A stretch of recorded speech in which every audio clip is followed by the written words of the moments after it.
شوف يا حبيب قلبي، أنا كتبت قصيدة واحدة في الأم، بس قبل ما أسمعك القصيدة، قصة القصيدة أضخم من القصيدة نفسها. قل يا حبيب قلبي يكرم مرة من المرات زعلت أمي، سمعت جابي للبيت ما بش أحدهم، أنجت أمك قلت بيت خالي، قال درى إني زعله، قال اسمع زعلتها أنت تصير تديها أنت.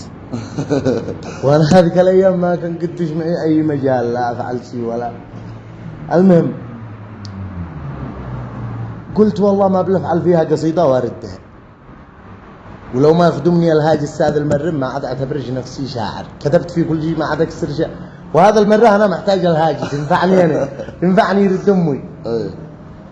فالمهم خزنت، صليت على النبي وكتبت القصيدة، جهزتها، صرت لا عند امي لا بيت خالي ويانك وجدتي.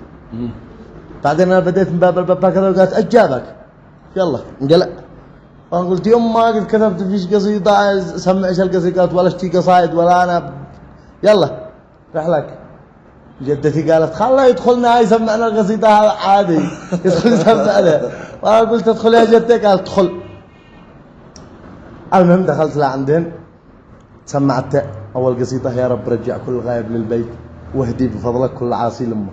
امي تفعل وانا اقول كيف اوصفش يا من بفضل الشبيت ورضاش وصلني لاعلى قمه، وتبدا تترخرخ. المهم لا خامس بيت قلت حاضنت انا امي. الله. المهم القصيده قلت فيها قلت يا رب رجع كل غايب للبيت واهدي بفضلك كل عاصي لامه، كيف اوصفش يا من بفضل الشبيت ورضاش وصلني لاعلى قمه، كيف اوصفش يا من بصدرش حسيت امان قلبي في الرخاء والازمه، ما اوصفش مهما بحرفي خطيت، مهما القصد والشعر يكبر حجمه يغلى بشر واحن من قد لاقيت وحرمتش اكبر واعظم حرمه.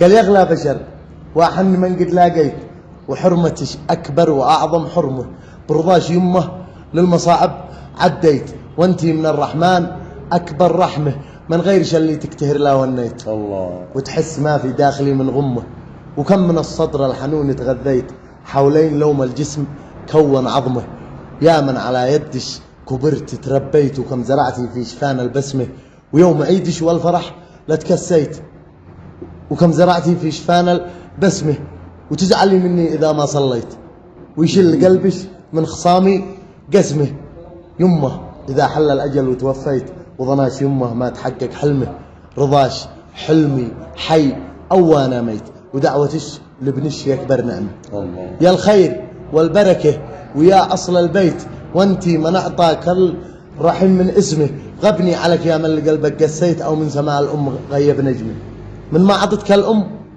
ايش قد رديت، وامك تقول ابني قطعني علمه، يبني انا كبرت وانا زفيت، واشبع اذا شفتك اكلت اللقمه، وتنام واهمك اذا ما تغطيت، وافز من نومي اغطي جسمي، كانت ظلم الدنيا اذا قد قفيت، واضيق لا قالوا تغلق رقمه، واليوم من امك يا ضنايا استكفيت، قادع وصال امك امانه للمه، لا عاد زرت امك ولا عاد دقيت ولا ذكرت امك ولو في كلمه، مسرع من امك يا ضنايا استغنيت، وانا من اعطاك الامل والهمه، ما كنت متوقع ولا يوم ظنيت ان ابن بطني ما عاد كرشم. الله الله الله.